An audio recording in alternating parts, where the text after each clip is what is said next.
All right, so good afternoon, everyone, and welcome back after lunch. The session where Matt has already explained. I have a great panel here today. Urchlon to my extreme left, Ramiro, Prabir, and me with me today. So we'll be discussing primarily about how we can use technologies such as blockchain for trust in carbon markets and related areas.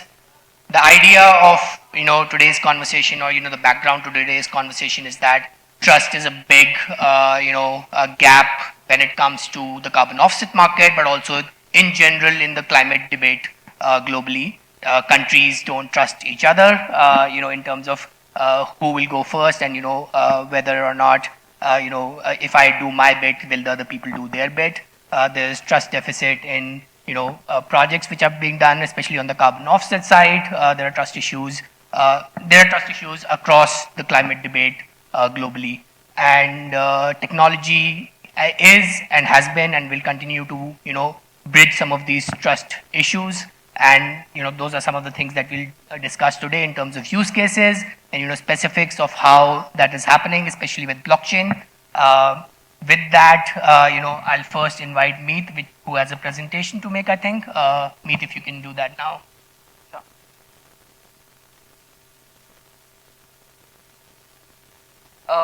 Mrinalika ma'am couldn't join us because she met with some injury. So I'm presenting Seva behalf of her. So we met those women in month of June, I think, in this year, and it was incredible experience for me.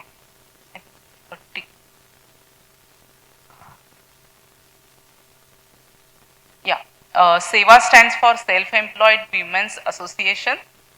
So basically, Seva was established 50 years ago and organically grown throughout the country, and now they have united almost 2.5 million women who are self-employed and low-income working women. Since the inception, the organization has grown organically across the India and bringing together women working over the 25 different trades. Earlier this year, Seva's leadership adopted a collective commitment to build a cleaner sky, that is Swachh Akash, and they are taking help of these women and organizing women workers to take action on cleaner air, water and soil. As a part of this initiative, they focus on the climate actions for movement away from the reliance on the fossil fuels to greater use of the organic waste. So, and this part of this is that they are installing the biogas plants in these women's home. And since the launching of this initiative, they have installed 1,000 biogas plants in their women's home and thousands more to go. And this biogas digester provide environmentally friendly energy alternative to traditional cooking gas, and also giving them the alternative income for these women as well. If you can see, this is the biogas plant. This black balloon is nothing but the digester. This is the inlet. The women will put all the cattle dung here. It will process, and the outlet pipe will collect the all biofertilizer here, and with the pipe, the women will get the cooking gas here, and like they are converting the organic waste into the cooking gas, and helping in the Swachh Akash initiative. I will explain the current commercial model right now. If the biodigesters price is like X, and now then Seva people will convey their price carbon credit value to manufacturer, and they forward sales for 7 years, and that value will be subsidized from that value, from that digester value. So they are getting subsidized value like X minus Y. But the problem with this model is that unreasonable normalization. Like with the ad hoc method, they are calculating the gas production, which is lowering and reducing value like less than 50%. And due to that, it is getting the lower value credits. And they are getting the lower value for the digester, but they are not getting intensity wise for generating the renewable gas, and also like joining the Swachh Akash initiative. So for that, we have like proposing the blockchain solution for that, and we have like creating a pilot with the 20-meter installation. There will be installation as we saw that in the biogas plant. There will be a one device on this pipe that is a DMRV device. It will count the gas production, and our ecosystem companies will work on that, and it will be integrated with the blockchain, and this counter will be recorded on the blockchain. Because of that, we will get the transparency and traceability, and because of the transparency and traceability, it will give the higher value for the credits generated. And so that's why it will get so the obviously participants, nothing but the women who are right now on the lower income in their work, they will get incentivized, and like that they are like connected with such a great initiative. That's it. Thank you for the listening. Thanks, Meet. And I think that is the beauty of both, the value that the transparency that comes in for, everyone to see. It can be a biodigester plant, and we know for Echelon's case, it can be a solar plant. And, the true kind of beauty of it is the diversification that can happen. I mean, you can't expect, verification people to come and inspect, every site, fly in from Europe and inspect every site, as we were discussing. But these technologies provide the confidence to get maximum, credits out of these kinds of solutions at one end, and then provide income support and make these projects viable at the other end. And in between is the technology layer, which really kind of is something that we all, as part of this community, need to get to work, and then create an institutional framework so that it can really scale up, from 20 biodigesters to 2 million, or whatever the right scale for that is. Yeah. With that, I'll come to you, Urchlon. You're trying to do something similar in Mongolia. Tell us a little bit about it, and how technology plays a role, and how blockchain is helping you get already. I mean, what they're trying to do, you've already done, and you've received a higher remuneration for those credits because of the SDG benefits. Can you talk a little bit about it? Yeah. So thanks for that question. So in terms of what we are doing in our fuel switch coal to solar project in Mongolia, so maybe before that, bit of a backdrop. So Mongolia happens to be the capital of Mongolia, called Ulaanbaatar, happens to be the most coldest capital in the world. So right now, I think, we flew in 3 days ago. I think it's minus 25 Celsius. At the moment, it gets to minus 40 at the peak of winter. Unfortunately, what happens is we have roughly 1 million or so nomadic herders that have come into the city, mostly actually displaced by climate change. And then they look for employment opportunities coming to the capital city. Unfortunately, they're unable to find steady employment, so they're unable to buy and move into apartment housing.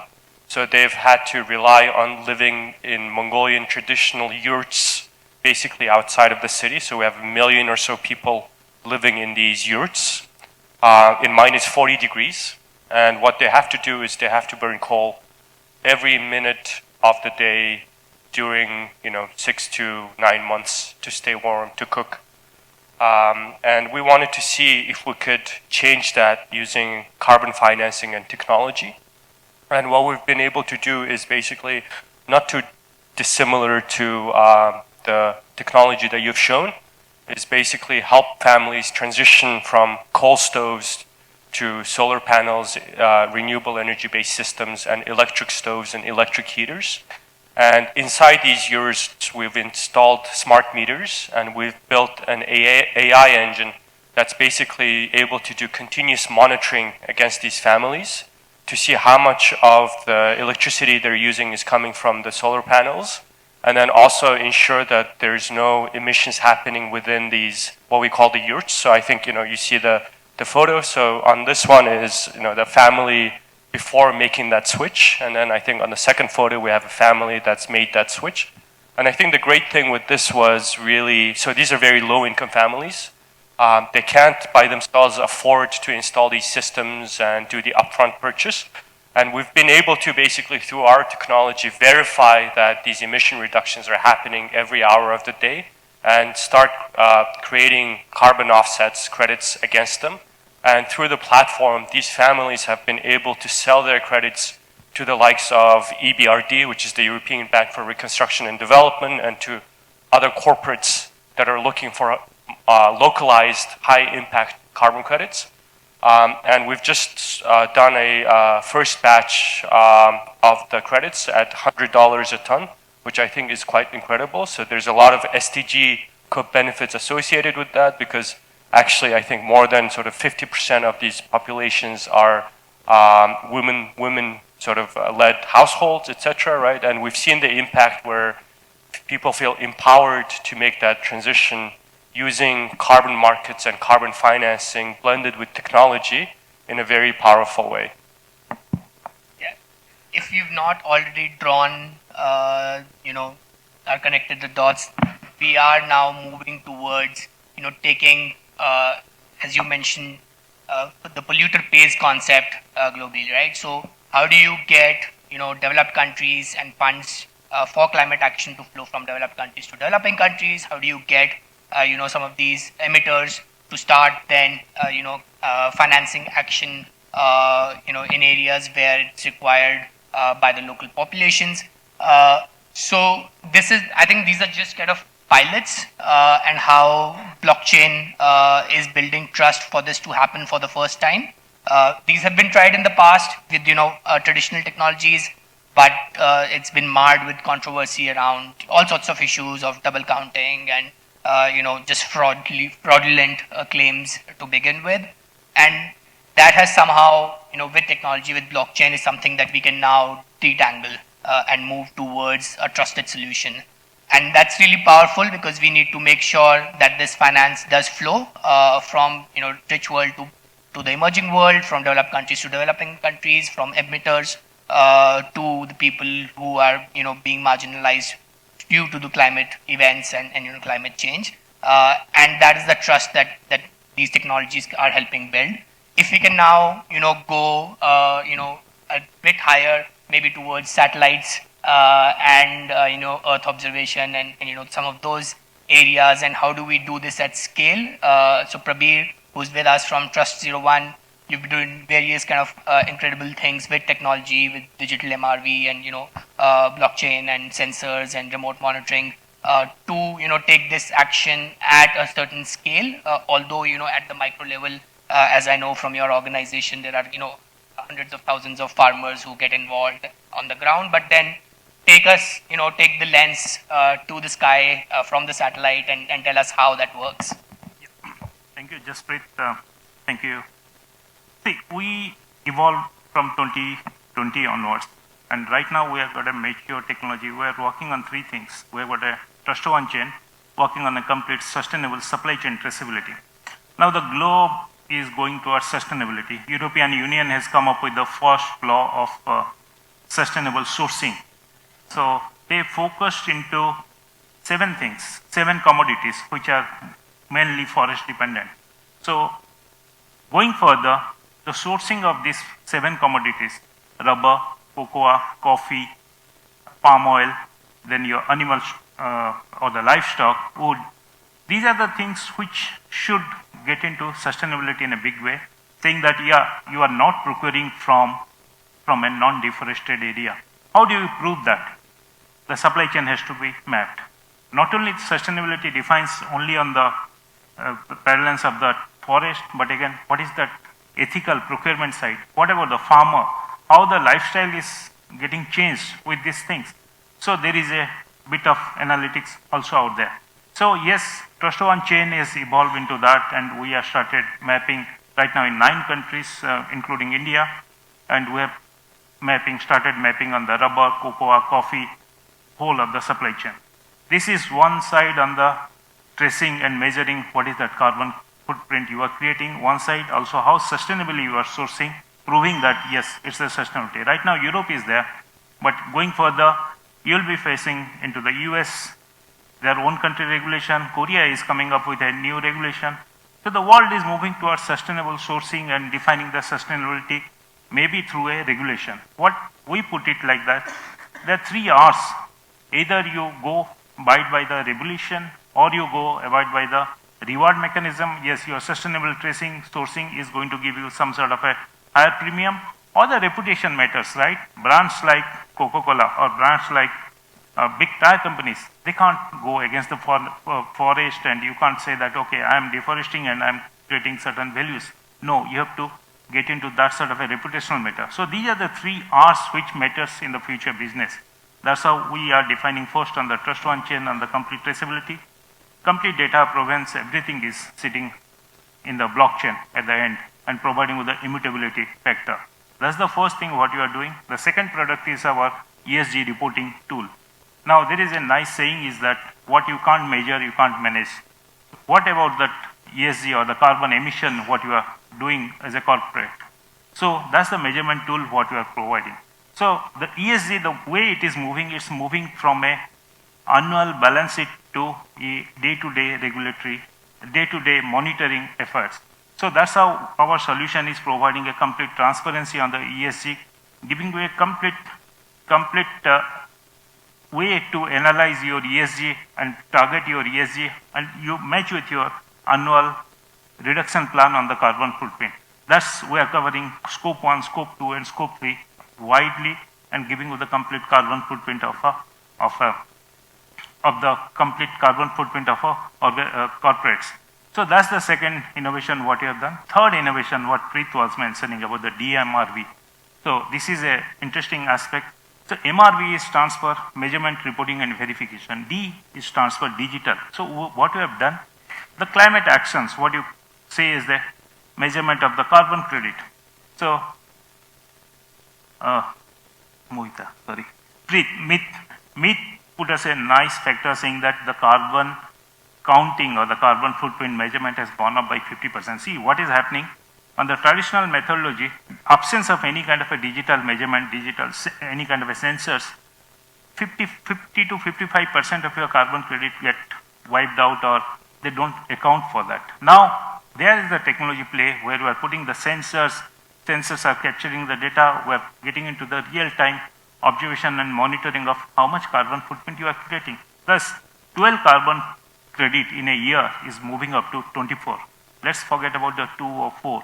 It's a kind of an incremental of 8 carbon credit. In the current parallels, this 8 carbon credit, if you take $30 a carbon credit, it's giving you $240. That's a big incremental gain to the women entrepreneur in Seva.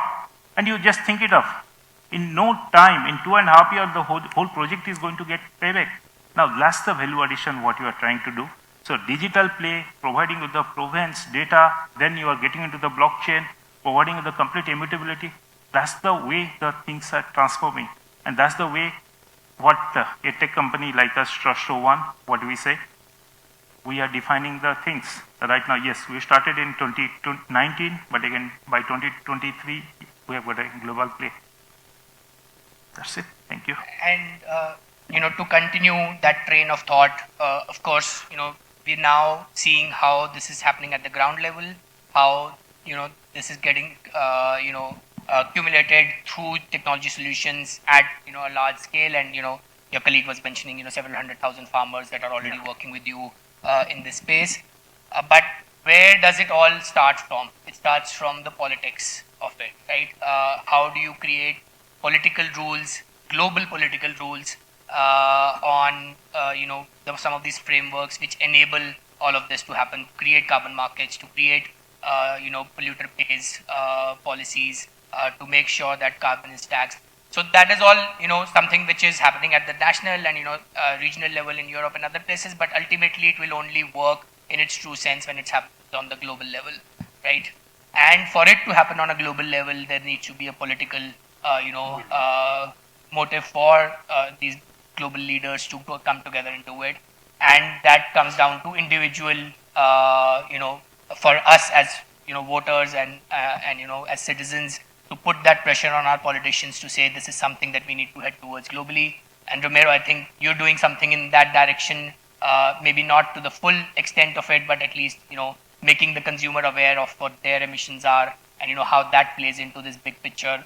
And, tell us a little bit about how you're doing it and what's your vision of how this will influence the larger kind of carbon space in the world. Yes. So we started Tram Global with a mission to be able to develop a technology platform that incentivizes individuals that decide to take action to reduce carbon emissions. And our thesis was very simple, and we basically came from a scientific perspective understanding that we don't know what our carbon footprint is at an individual level. If I've asked anyone here in the auditorium today, does anybody know what your carbon footprint is? Can anybody raise your hand and tell me precisely what your carbon footprint is? I think there's a gentleman there that knows. Can you tell me what your carbon footprint is, sir?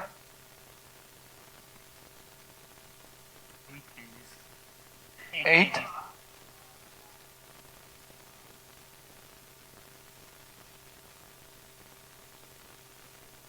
Maybe he can get a microphone so we can hear him out.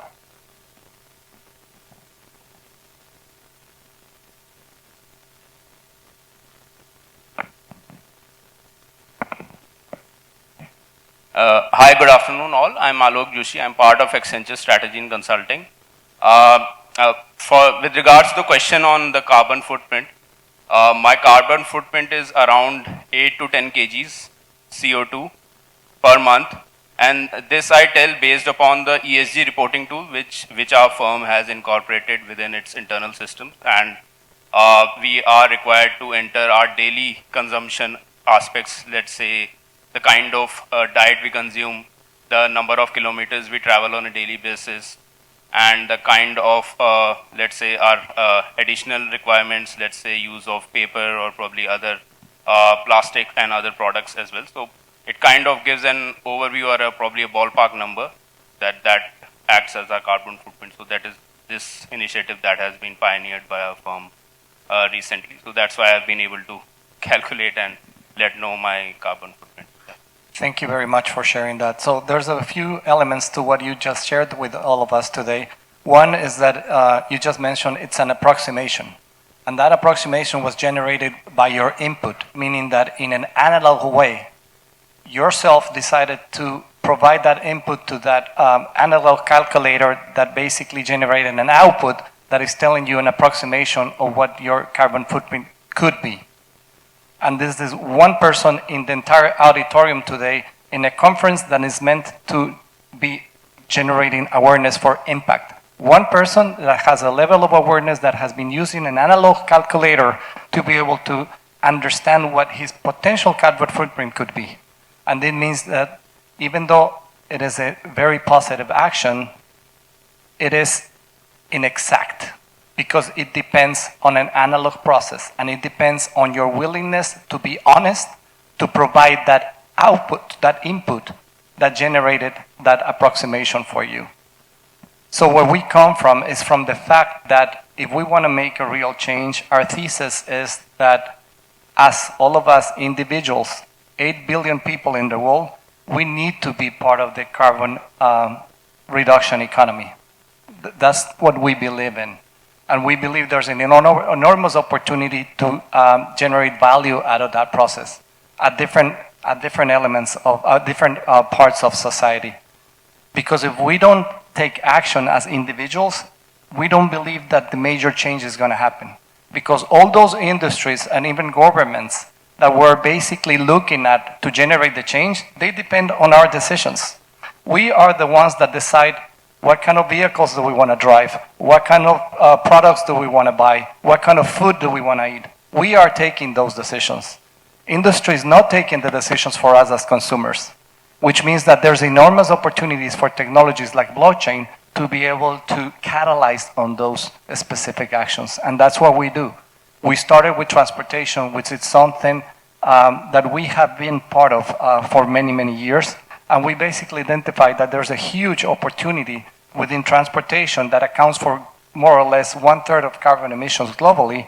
We identified that there's a huge opportunity for technology to present a much more accurate, transparent way to be able to determine an individual's carbon footprint. And that's based on the sensors that we carry in our pockets every day. So it's a very precise technology, it's very accurate, and most of all, it generates trust. It generates an accountability for what we can measure and what we can improve. And that's at the core of what our platform is generating globally. It's reducing carbon emissions at an individual level and having the opportunity to create value for the people that decide to take positive action. There can be a slight debate on whether it's the individual who is, ultimately responsible for, all the climate emissions, or is it the system? The system, by that I mean policies and regulations, which then let companies know what they can or cannot do, and in what phase, or in what direction should we be going. So I think that if you can elaborate a little bit on that in terms of how you think about it versus what the climate negotiations are about, where countries come together and decide, these are the standards, these are the limits that we are going to put on the system, and on that basis, companies and those who are offering products and services will need to, change their ways so that consumers still get what they want, but it's in a way that is more environmentally feasible. So, just on that, and if there is an angle of technology, even in that perspective.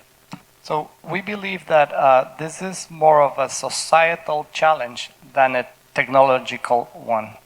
We believe that technology is complex enough and advanced enough today that allow us to generate these changes much more accurately. And we've been seeing this for many, many years. Just to give you an example, I think the world tends to forget that the first electric vehicle came out to the market in 1996.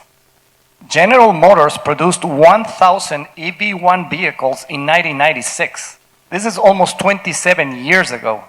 And I would bet that possibly nobody in this auditorium was aware of that. It was a very successful model. The range for that vehicle at that time, 27 years ago, was already 80 miles for that range. It was a very successful vehicle. They produced about 1,000 of those vehicles during a 3-year time lapse, from 1996 to 1999, 1,000 of those vehicles. And what happened next? For one particular reason, political, mostly, which is what you were referring to, General Motors decided to recall those vehicles and destroy them, to take them completely out of the market. This is a real story. This is 1999. Only about 3,000 vehicles, between just about 40 vehicles were left in private hands. And the story is so fantastic that those vehicles have not even been disclosed where they are. But what does this tell? This story and this fact tells us that electric vehicle technology could have done much more than expected if we as a society would have accepted the fact that we didn't have to depend on combustion engine vehicles in the way we did for so long. So this is it goes to tell that this is more of a societal challenge rather than a technological one. And now we have technologies like blockchain that are allowing us to be much more creative in a way that we generate impact and create value overall for different levels of society. But the EV1 story is definitely one to pay attention to in regards of lessons learned on adopting this type of technologies early on. Rabi, you mentioned, you took some names of companies to say, these companies have a reputation on the line and they need, everything verified. They need longer track records, for them to be able to support, projects. But at the same time, you're also dealing with regulations in Europe, in Southeast Asia, in India, and you mentioned both of these things in one go. Where is the role of blockchain and technology more prevalent? Is it on the voluntary side of things, or is it on the regulation side of things? No, see, when you talk, You can use the mic. Yeah. when you talk about the trust factor, how you prove that?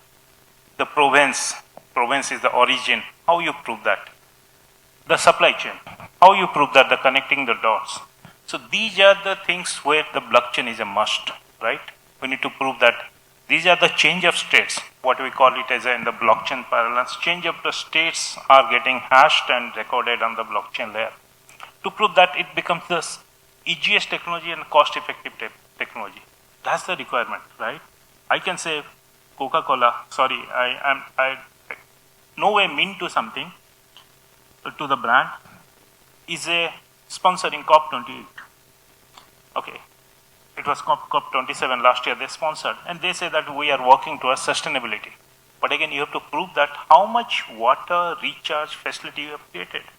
What is that you have created on the globe? Similarly, if a tire company says that, yes, I am not sourcing from a sourcing from a deforested area, can I prove that?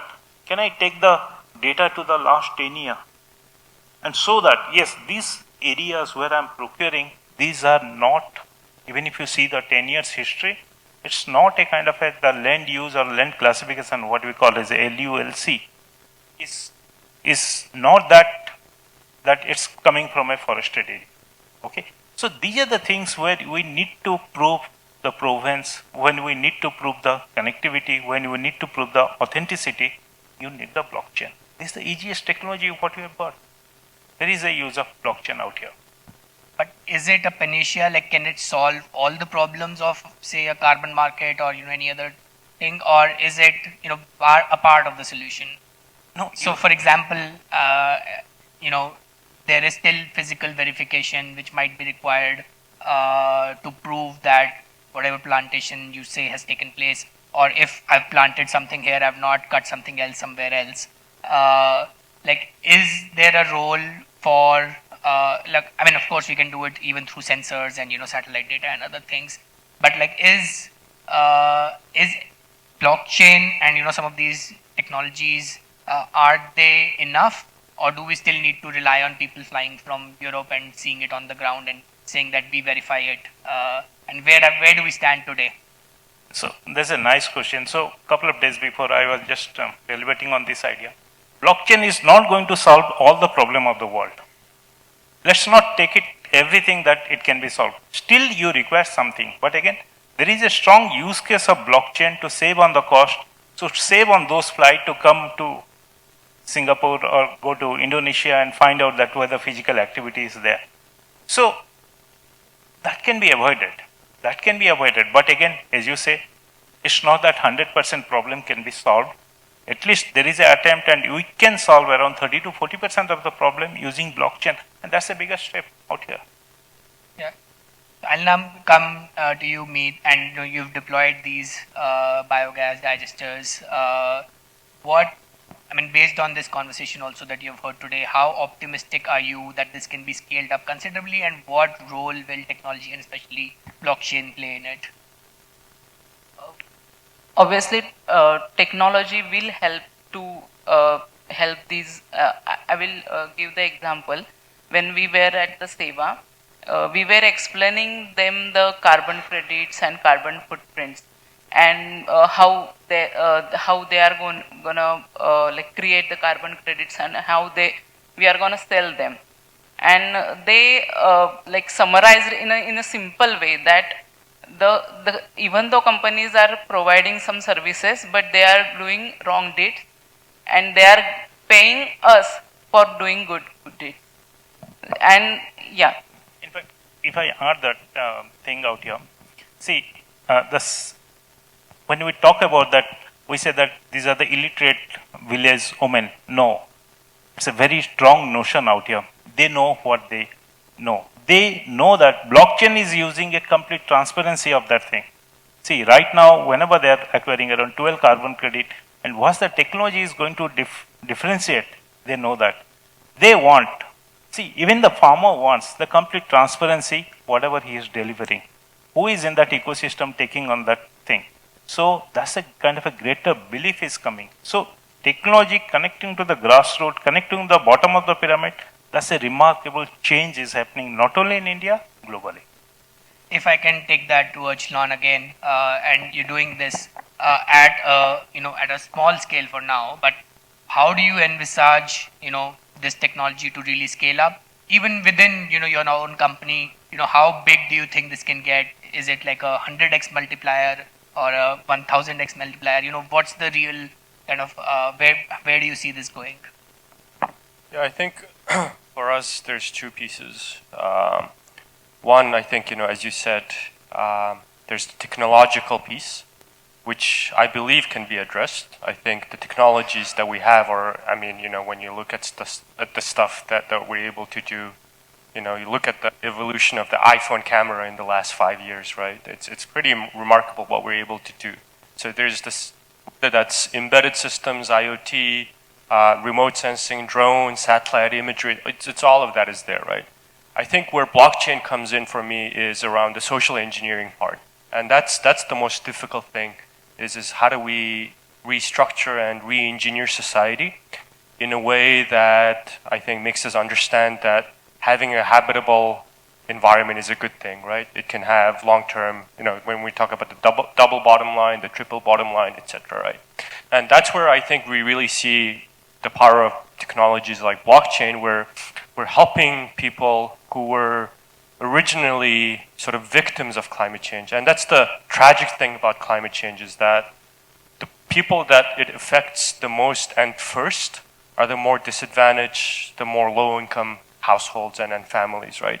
So for us, I think having seen that transformation where we're enabling people to transition from being a victim of climate change to actually being empowered to act against climate change, and having that very visceral, immediate effect has been, for me, I think, one of the most sort of profound step changes that we've been able to execute. And I'll give you an example, right? I think the thing with climate change is that it's too technical.